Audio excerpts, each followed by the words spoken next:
तुम्ही माफ केलं असेल किंवा नसेल मला माहित नाही. मला एवढंच माहिती, तुम्ही त्यांच्याशी बोलत नाही याचा त्रास जेवढा त्यांना होऊन राहिलाय ना, तुम्हाला पण तेवढाच होऊन राहिला.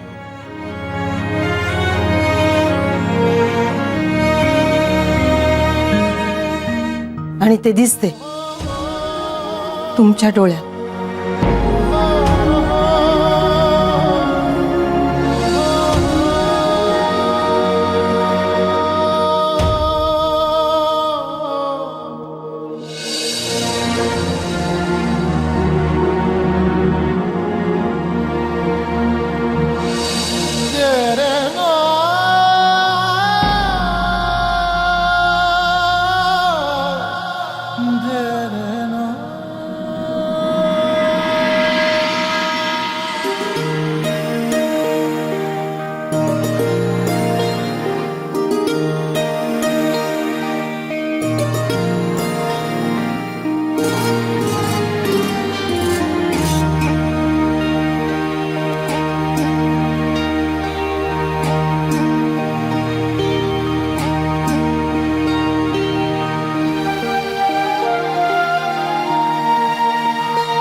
मी बघते.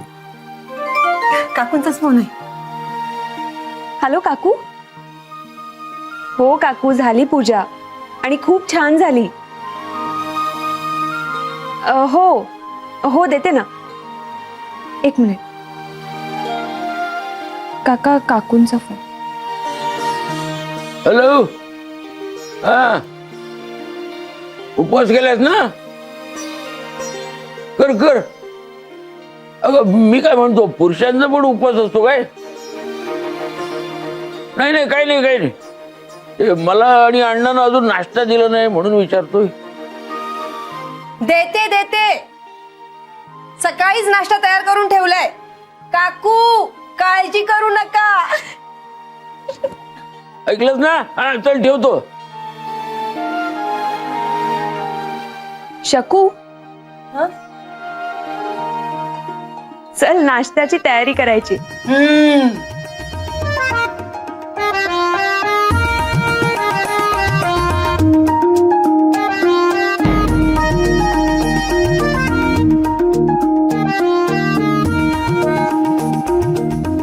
शकू, लवकर नाश्ता मिळेल काय?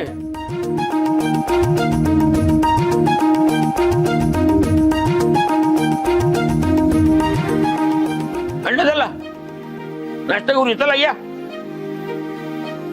या इथे बसा. हा बसा.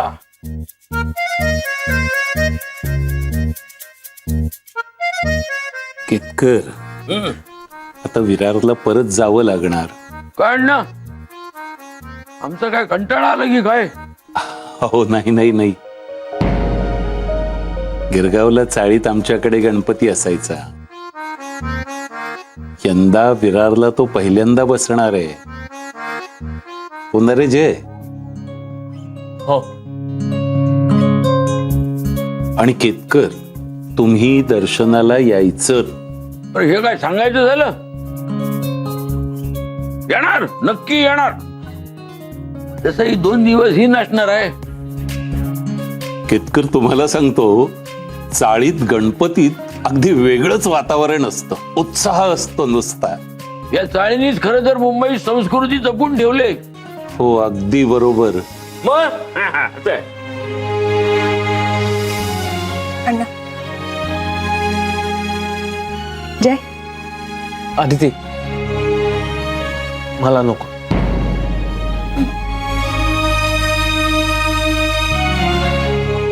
ए शकू, काय माया बायकोनं उपवास धरला असला तरी मी धरायला पाहिजे असं काही नाही. आण.